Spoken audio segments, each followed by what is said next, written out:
Now I'd like to take you to Beverly Hills, where Gracie is listening to her favorite afternoon program.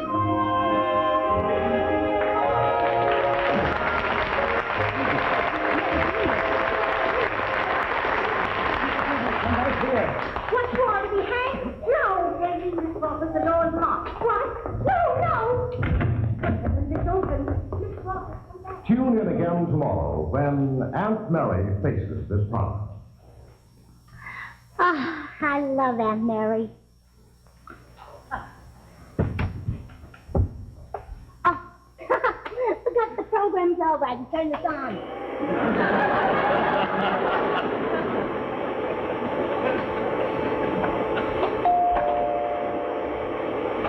Coming.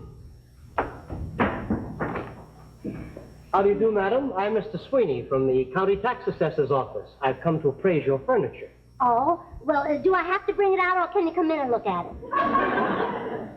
I usually go in and look at it. Oh, good. Come right in. Thank you. And put your hat right here in the hall.